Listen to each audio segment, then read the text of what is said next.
어머니, 지금 당장 나가주세요. 호텔 컨셉 다 망쳐요. 시골 냄새 나는 할머니가 왜 여기 계세요? 그날 제 손주 돌잔치에서 며느리가 제 팔을 붙잡고 연회장 밖으로 끌어내며 한 말입니다. 평생 자식 뒷바라지하며 살아온 제가 받은 대접이 고작 이거였습니다.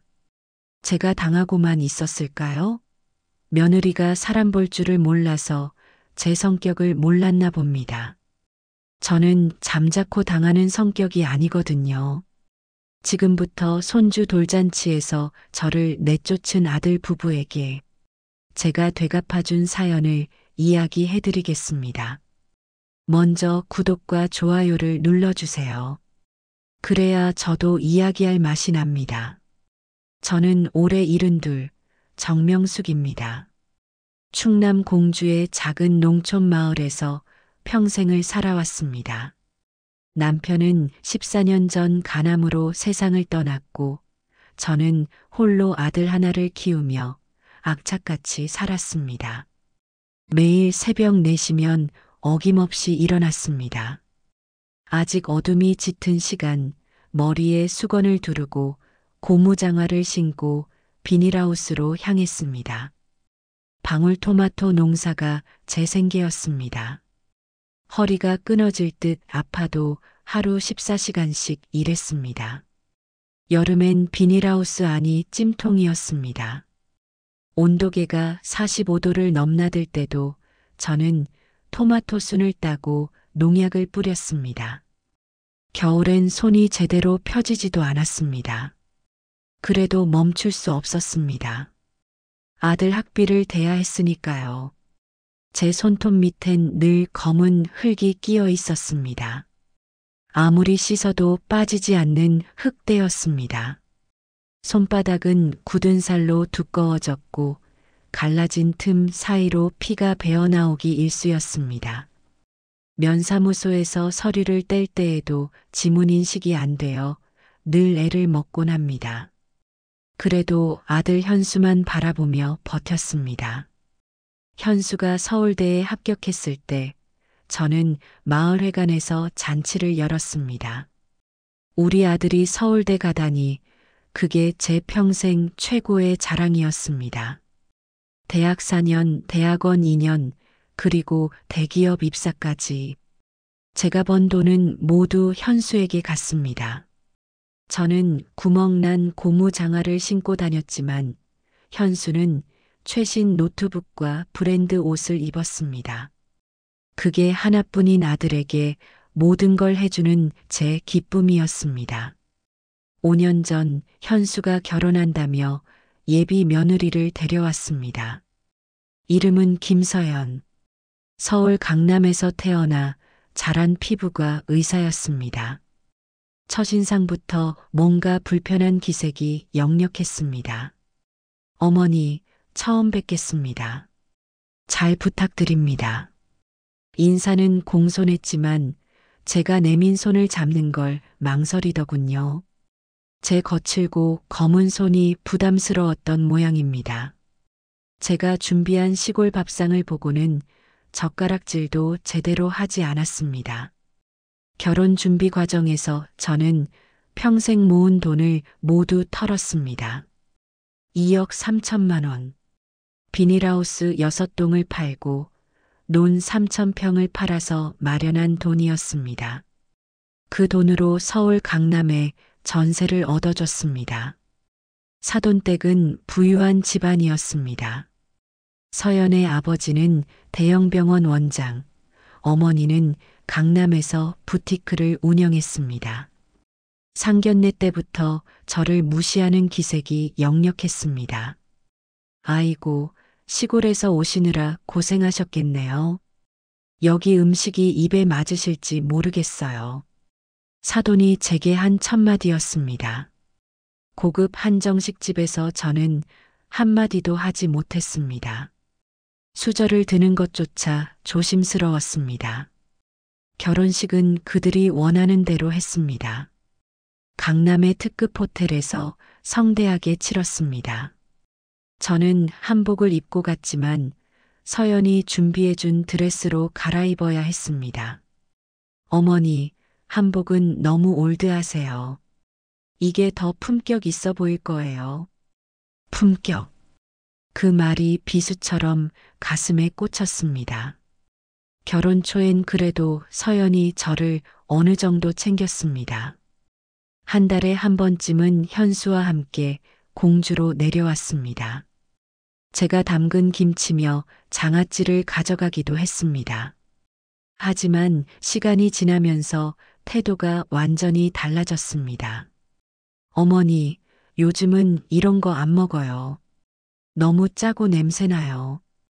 텃밭에서 직접 기른 배추로 담근 김치를 보며 코를 찡그렸습니다. 어머니 오실 때 좀 깨끗이 씻고 오시면 안 돼요? 흙냄새가 너무 심해요. 우리 집에 냄새가 다 배요. 제가 일하다 잠깐 들른 날 서연은 대놓고 불평했습니다. 현수는 옆에서 듣고만 있었습니다. 엄마, 서연이 말도 일리가 있어요. 조금만 신경 써주세요. 제 아들이 아내 편을 드는 걸 보며 가슴이 무너졌습니다. 작년 봄 손주가 태어났습니다. 제 생애 가장 기쁜 날이었습니다. 병원으로 달려가 처음 본 손주는 천사 같았습니다. 할머니가 우리 서준이 선물 준비했단다. 제가 석 달 동안 한 땀 한 땀 수놓은 베넷 저고리를 꺼냈습니다. 오방색 실로 수놓은 전통 문양이 정성스럽게 새겨져 있었습니다. 서연의 표정이 싸늘하게 굳었습니다. 어머니, 이런 촌스러운 거 누가 입혀요? 애가 무슨 박물관 전시품이에요? 우리 애는 명품만 입힐 거예요. 그 자리에서 제 선물을 쓰레기통에 버렸습니다. 현수는 아무 말도 하지 않았습니다. 100일 때는 더 했습니다. 제가 준비한 금팔찌를 보고는 이렇게 말했습니다. 어머니, 이런 투박한 디자인은 요즘 안 해요. 그리고 순도도 의심스러워요. 혹시 가짜 아니에요? 제가 직접 산 순금 팔찌였습니다. 시간이 지날수록 서연의 무시는 노골적이 되었습니다. 명절 때도 저는 찬밥 신세였습니다. 작년 추석 현순의 집에 갔을 때였습니다. 서연의 친정 부모님도 함께 있었습니다. 서연은 친정 부모님께는 한우 선물 세트와 고급 과일을 드렸습니다. 저에게는 마트에서 파는 3만 원짜리 샴푸 세트를 줬습니다. 어머니는 이거 필요하시댔죠? 시골에서는 이런 것도 비싼 거잖아요. 사돈 앞에서 당한 모욕이 더 뼈 아팠습니다. 그러던 지난달 드디어 손주 돌잔치 날짜가 잡혔습니다. 현수가 전화로 알려줬습니다. 엄마, 다음 달 15일에 그랜드 하얏트 호텔에서 돌잔치예요. 그런데 이상했습니다. 날짜만 알려주고 자세한 얘기는 없었습니다. 초대장도 오지 않았습니다. 일주일 전 제가 전화했습니다. 현수야, 돌잔치 몇 시야? 엄마 뭐 준비해 갈까? 긴 침묵이 흘렀습니다. 엄마, 사실 좀 복잡한 상황이에요. 서연이 회사 사람들이랑 친구들 위주로 하려고 해서요. 무슨 소리냐? 할머니가 손주 돌잔치 못 간다는 거야? 아니, 그게 서연이가 호텔 컨셉 맞추느라 신경 많이 썼는데 엄마 오시면 분위기가 제 귀를 의심했습니다. 분위기? 제가 분위기를 망친다는 말입니까? 그래도 저는 포기하지 않았습니다. 돌잔치 당일 남편 제사 때나 입는 고급 한복을 꺼내 입었습니다. 3년 동안 조금씩 모은 돈으로 산 순금 목걸이를 선물로 준비했습니다. 500만 원짜리였습니다. 호텔 로비에 들어서니 화려한 샹들리에가 눈부셨습니다. 대리석 바닥에 제 한복이 비쳤습니다. 엘리베이터를 타고 연회장 층에 올라갔습니다. 복도에는 손주 사진이 여러 개가 커다랗게 걸려 있었습니다. 연회장 입구에서 서연을 만났습니다. 저를 본 순간 그녀의 얼굴이 귀신을 본 것처럼 하얗게 질렸습니다. 어머니, 왜 오셨어요? 손주 돌잔치인데 당연히 와야지. 서연이 주위를 둘러보더니 제 팔을 잡고 복도 구석으로 끌고 갔습니다. 어머니, 제발 돌아가세요. 지금 안에 중요한 손님들 다 계세요. 의사 선배들, 병원 이사장님, 유명 인사들이요. 어머니 차림이 너무 촌스러워요. 시골 냄새가 진동해요. 저는 한복 자락을 만지며 말했습니다. 이게 뭐가 촌스럽다는 거니? 이거 비단이야. 할머니가 손주 돌잔치 가는데 뭐가 문제야? 서연의 목소리가 날카로워졌습니다. 어머니 때문에 다 망쳐요. 사진 찍어야 하는데 어머니가 들어가면 사진톤이 다 깨져요. 호텔 컨셉이 엉망이 된다고요. 그때 현수가 나왔습니다. 저를 보더니 당황한 표정을 지었습니다. 엄마, 왜 왔어요? 오시지 말라고 했잖아요. 제 아들이 맞나 싶었습니다. 너도 엄마가 창피하니? 엄마가 그렇게 부끄러워? 현수가 고개를 돌렸습니다. 엄마, 오늘은 그냥 가세요. 나중에 따로 뵐게요. 그때 연회장 문이 열리며 화려하게 차려입은 손님들이 보였습니다. 돌상은 마치 동화 속 궁전처럼 꾸며져 있었습니다. 제 손주는 왕자님 옷을 입고 있었습니다. 서연이 마지막으로 못을 박았습니다. 어머니, 지금 당장 나가주세요. 호텔 컨셉 다 망쳐요. 시골 냄새 나는 할머니가 왜 여기 계세요? 그녀는 제 팔을 잡고 엘리베이터까지 끌고 갔습니다. 제발 다시는 오지 마세요. 우리 인생에서 사라져 주세요. 엘리베이터 문이 닫히는 순간 저는 결심했습니다. 그래, 사라져 주마. 대신 너희가 상상도 못할 방식으로. 집으로 돌아온 그날 밤 저는 잠을 이룰 수 없었습니다. 평생 자식을 위해 살았는데 그 대가가 이것이었습니다. 다음 날 새벽 저는 중요한 결정을 내렸습니다. 집에 가서 토지 등기권리증을 확인했습니다. 제 이름으로 된 땅이 5,000평, 집과 비닐하우스까지 합치면 시가 15억 원 정도였습니다. 남편이 살아생전 저희 부부 공동 명의로 해뒀던 걸 남편 사후 제가 단독 상속을 받았습니다. 부동산 중개소를 찾아갔습니다. 이 땅이랑 집, 비닐하우스 전부 매매로 내놓으려고 합니다. 중개인이 놀란 표정을 지었습니다. 아주머니, 이거 다 합치면 15억은 나올 텐데요. 정말 파시려고요? 네, 최대한 빨리 처분하고 싶습니다. 동네가 작아서 마을에 소문이 퍼지는 데는 하루도 걸리지 않았습니다. 현수에게서 전화가 왔습니다. 엄마 미쳤어? 땅을 왜 팔아? 내 땅 내 마음대로 하는데 내가 상관할 일이야? 엄마, 그거 나중에 제가 물려받을 거잖아요. 물려받을 거? 너 같은 불효자식한테는 똥 한 덩어리도 안 줘. 며칠 후 현수와 서연이 집으로 찾아왔습니다. 서연은 이번엔 정중한 태도를 보였습니다. 어머니, 지난번 일은 정말 죄송해요. 제가 너무 예민했어요. 저는 코웃음을 쳤습니다. 이제 와서 땅 판다니까 정신이 들었나 보네. 서연이 눈물을 글썽였습니다. 가짜 눈물이라는 걸 한눈에 알 수 있었습니다. 어머니, 저희가 정말 잘못했어요. 앞으로는 정말 잘 모실게요.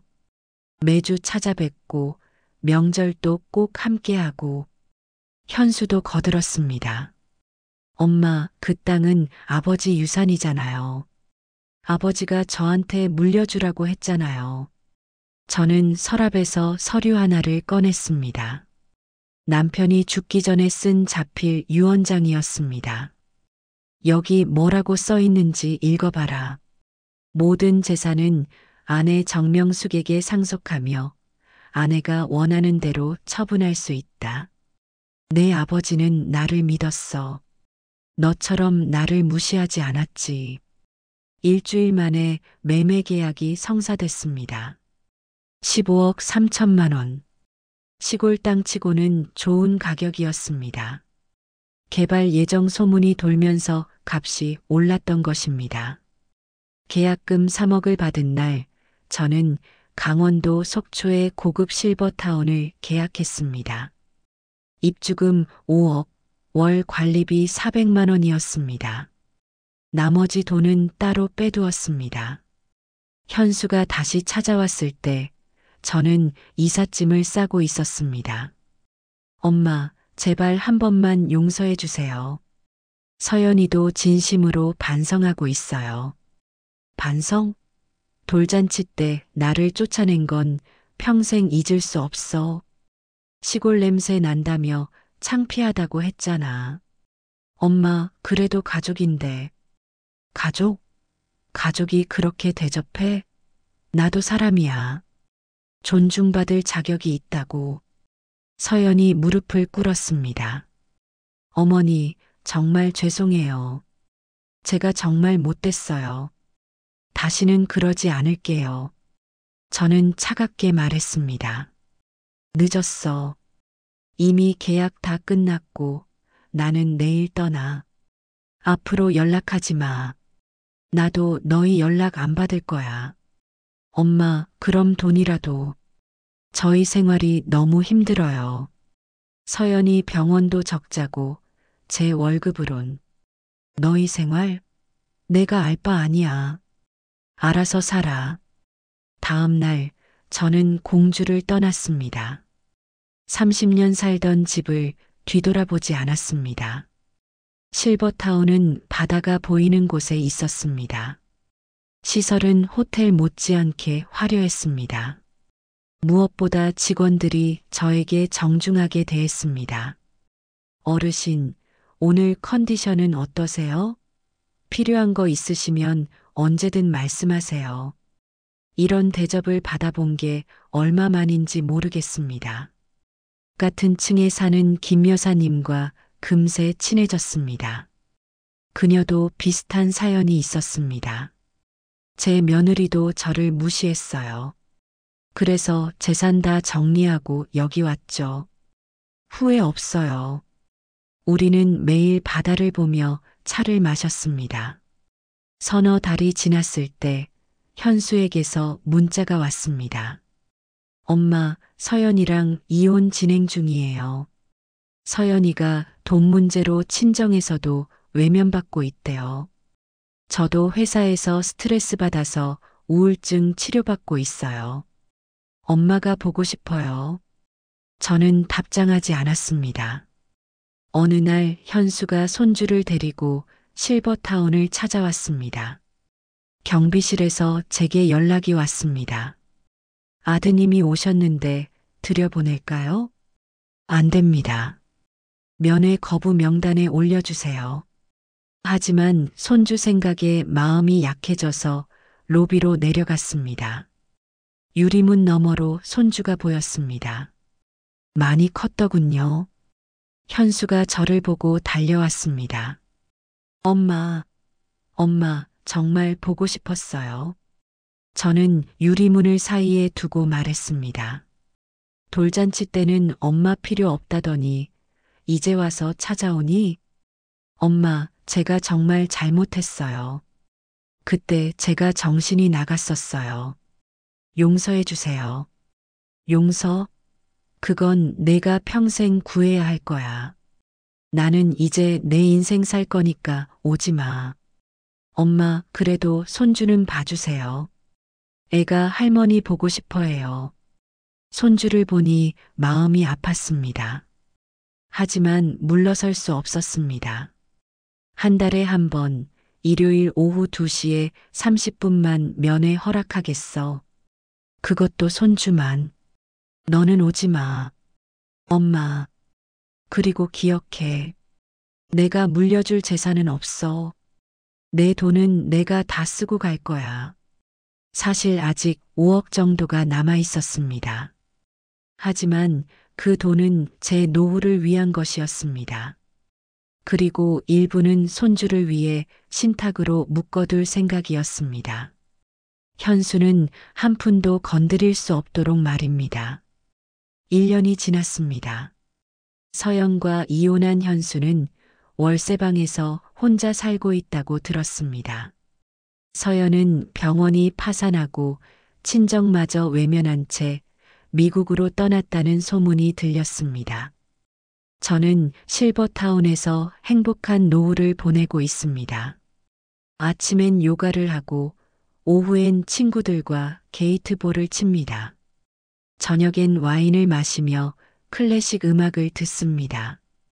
일주일에 한 번 문화센터에서 서예를 배웁니다. 붓을 잡은 제 손은 더 이상 흙 묻은 거친 손이 아닙니다. 늦게나마 손이 호강하고 있습니다. 한 달에 한 번 오는 손주와의 만남은 제 유일한 가족 시간입니다. 손주는 할머니가 사는 곳이 궁전 같다고 합니다. 할머니, 여기 정말 좋아요. 저도 할머니랑 살고 싶어요. 손주를 안아주며 말했습니다. 우리 서준이가 크면 할머니가 도와줄게. 하지만 지금은 안 돼. 어느 날 실버타운 카페에서 차를 마시고 있는데 뉴스가 나왔습니다. 제가 팔았던 공주 땅에 대규모 산업단지가 들어선다는 내용이었습니다. 땅값이 3배는 뛸 거라고 했습니다. 옆에 있던 김 여사가 말했습니다. 아이고, 그 땅 안 팔았으면 대박이었겠네요. 저는 웃으며 대답했습니다. 괜찮아요. 돈보다 중요한 걸 얻었으니까요. 뭘 얻으셨는데요? 자존심이요. 그리고 사람 대접받는 삶이요. 그날 밤 현수에게서 전화가 왔습니다. 받지 않았습니다. 음성 메시지가 왔습니다. 엄마, 뉴스 봤어요. 그 땅이 몇십억 될 뻔했는데. 엄마, 제발 한 번만 만나주세요. 다시 시작하고 싶어요. 저는 메시지를 지웠습니다. 창밖으로 바다가 보였습니다.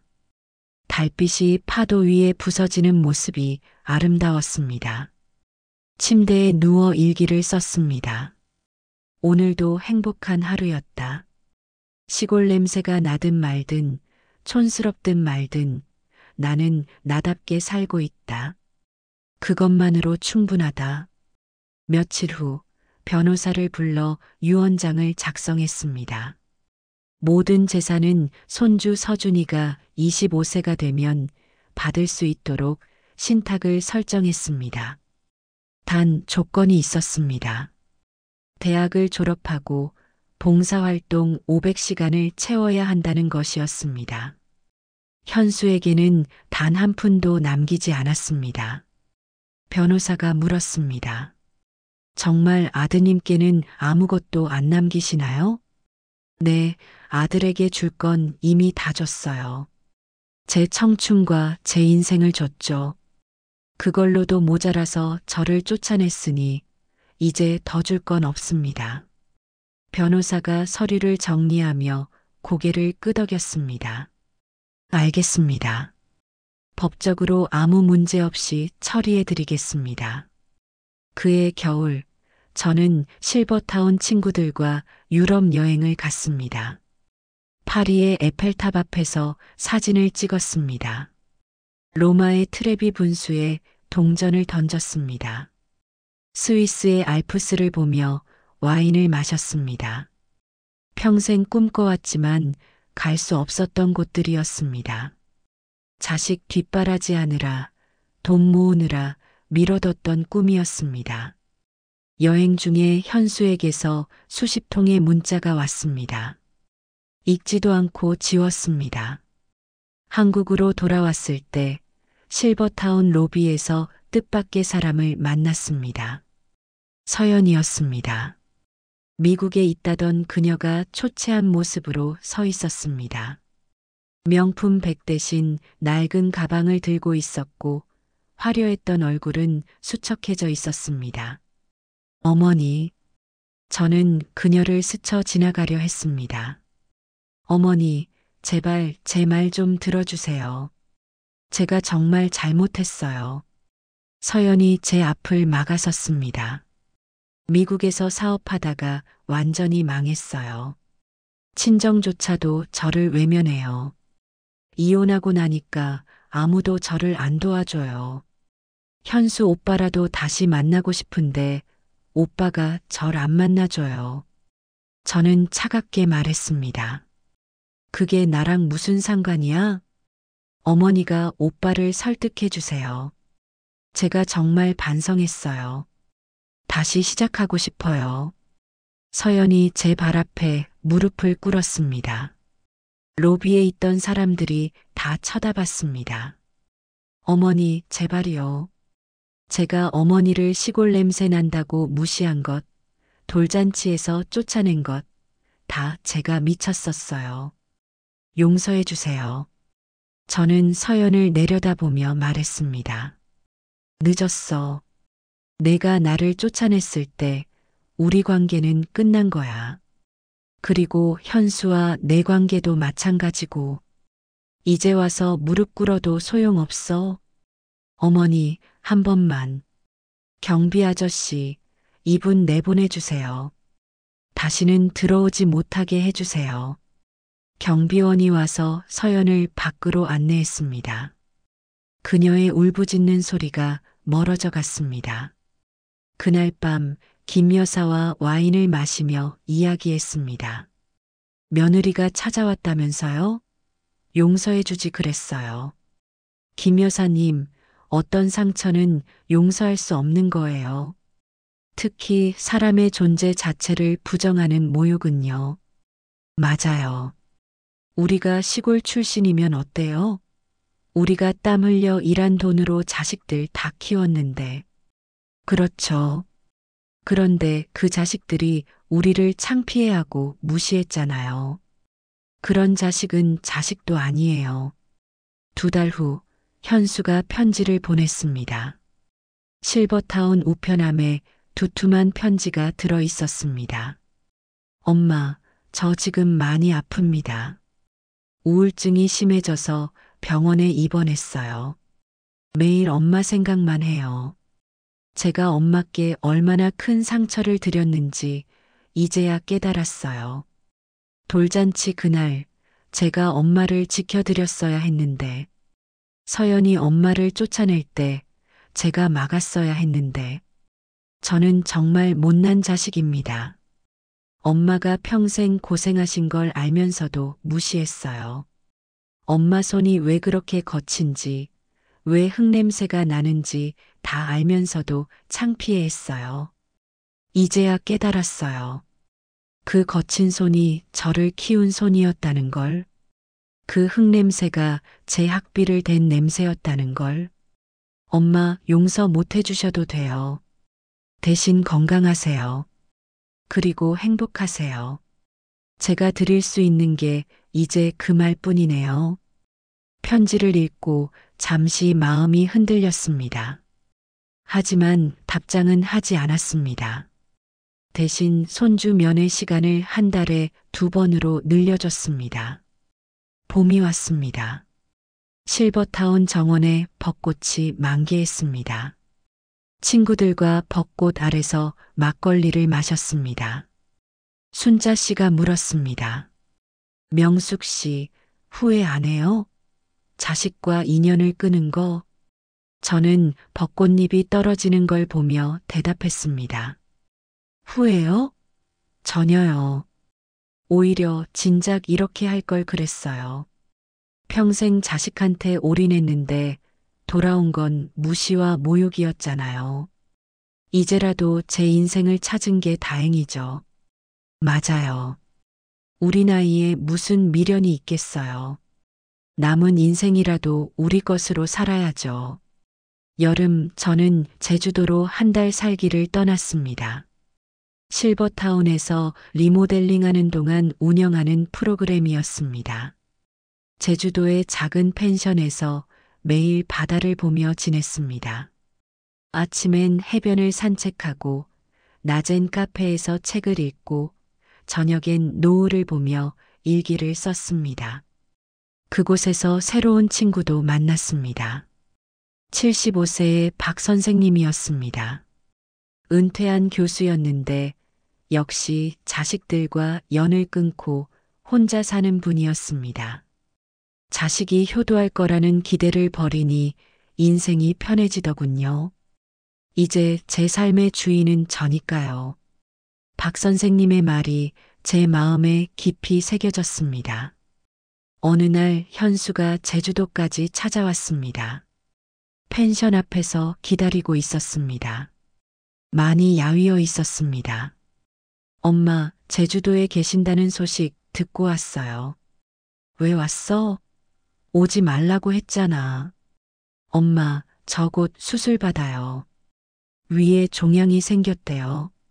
수술 전에 엄마 얼굴 한번 보고 싶었어요.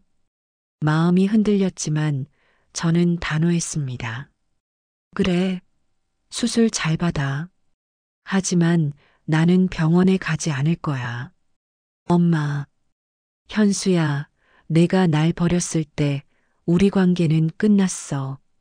이제 와서 아프다고 찾아와도 난 내 엄마가 아니야. 정말 차가운 말이었지만 저는 물러서지 않았습니다. 한번 무너지면 또 같은 일이 반복될 테니까요. 현수는 결국 혼자 서울로 돌아갔습니다. 수술은 성공적이었다고 들었습니다. 손주가 면회 왔을 때 전해 들었습니다. 할머니, 아빠가 많이 아팠는데 이제 좀 나아졌대요. 할머니가 병문안 와주면 더 빨리 나을 것 같은데. 손주의 말에도 저는 가지 않았습니다. 우리 서준아, 할머니는 아빠를 용서할 수 없어. 아빠가 할머니한테 너무 못됐거든. 하지만 서준이는 할머니가 늘 사랑한단다. 겨울이 왔습니다. 크리스마스를 앞두고 실버타운에서 파티가 열렸습니다. 저는 빨간 드레스를 입었습니다. 평생 한복과 작업복만 입던 제가 드레스를 입으니 거울 속 모습이 낯설었습니다. 파티장에서 박 선생님이 제게 춤을 청했습니다. 정명숙 씨, 제가 오늘 용기를 내봅니다. 저와 춤 한 곡 춰주시겠어요? 평생 춤이라곤 춰본 적 없었지만 용기를 냈습니다. 서툴지만 행복했습니다. 그날 밤 일기에 썼습니다. 72에 처음으로 춤을 췄다. 시골 냄새 난다고 무시받던 내가 드레스를 입고 춤을 췄다. 인생은 정말 놀랍다. 새해가 밝았습니다. 손주가 새해 인사를 하러 왔습니다. 많이 컸습니다. 이제 초등학교 3학년이 됐습니다. 할머니, 새해 복 많이 받으세요. 이거 제가 만든 카드예요. 카드를 열어보니 이렇게 쓰여 있었습니다. 세상에서 제일 멋진 우리 할머니께. 할머니가 계셔서 저는 행복해요.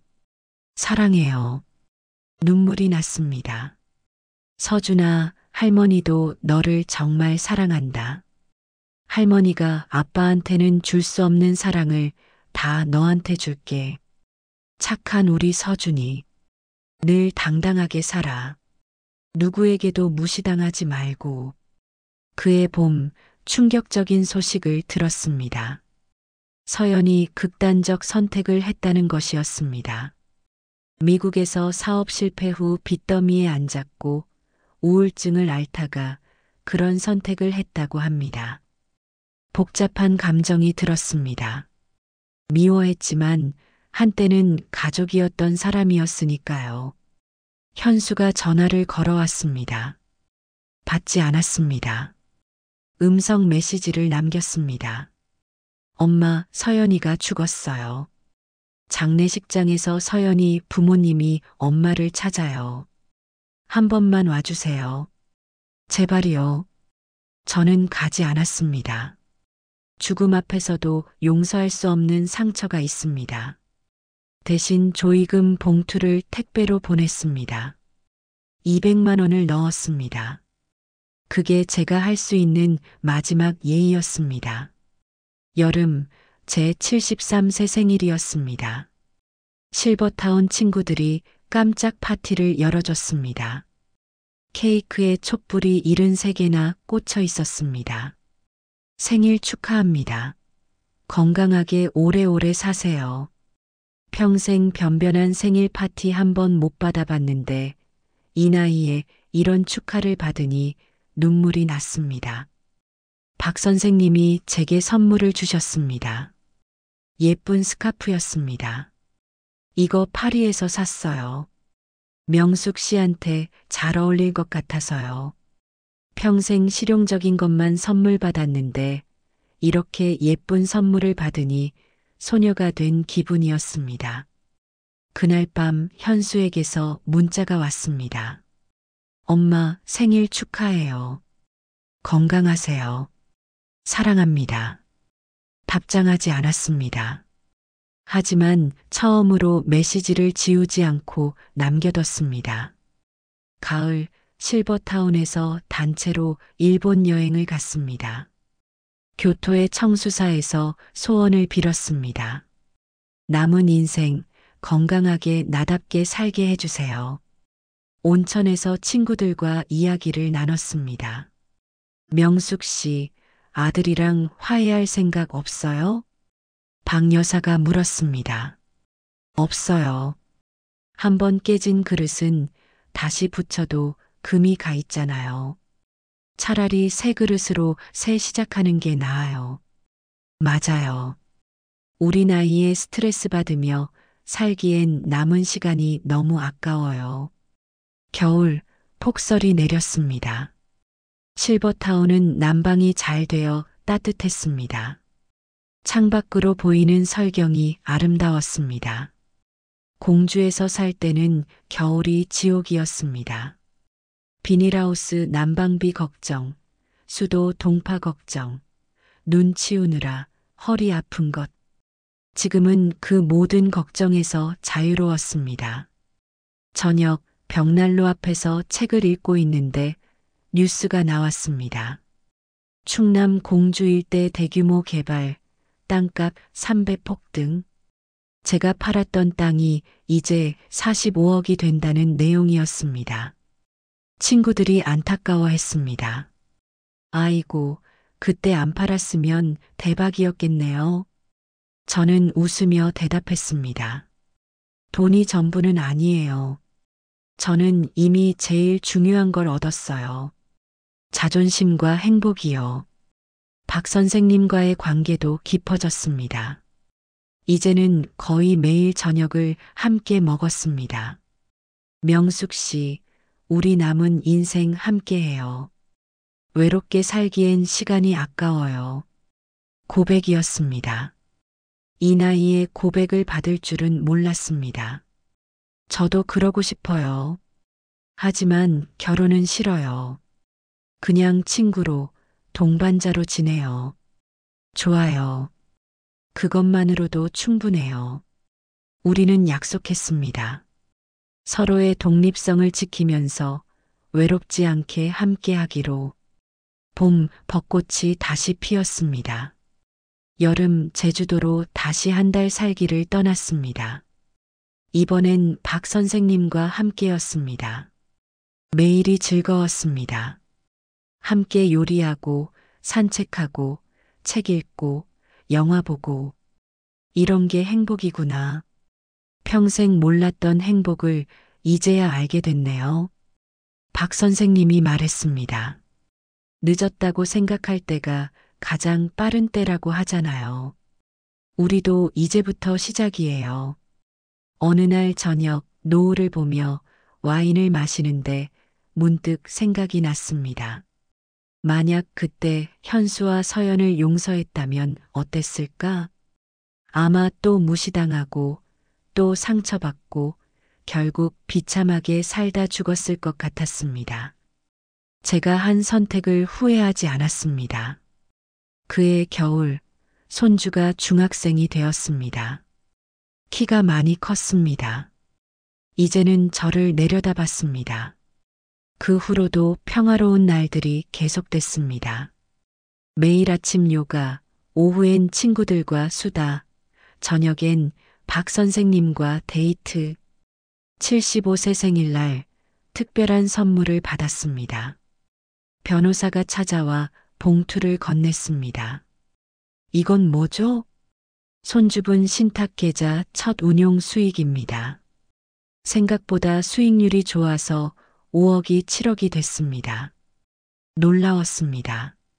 손주를 위해 맡겨둔 돈이 불어나고 있었습니다. 그리고 한 가지 더.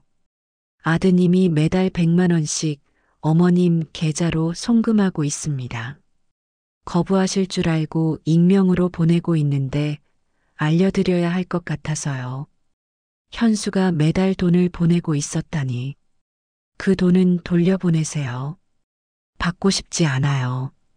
하지만 마음 한구석이 약간 풀렸습니다. 아주 조금이지만 어느 날 박 선생님이 갑자기 쓰러졌습니다. 뇌경색이었습니다.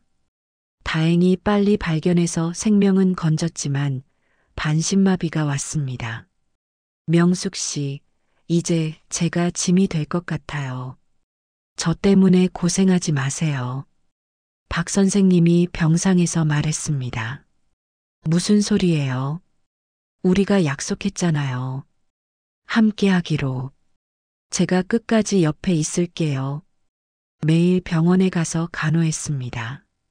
재활 운동도 함께 했습니다. 석 달 후 박 선생님이 기적적으로 회복했습니다. 박 선생님이 휠체어에서 일어나 지팡이로 걸을 수 있게 되었습니다. 재활 치료 6개월 만에 기적이었습니다. 우리는 작은 축하 파티를 열고 있었습니다. 명숙 씨, 정말 고마워요. 당신이 없었다면 전 포기했을 거예요. 박 선생님이 제 손을 꼭 잡았습니다. 그의 손은 따뜻했고 제 마음도 따뜻했습니다. 그날 밤 꿈을 꿨습니다. 먼저 간 남편이 나타났습니다. 여보, 현수를 너무 미워하지 마.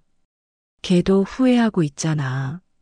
하지만 여보, 그 애가 나를 어떻게 대했는지 알잖아요.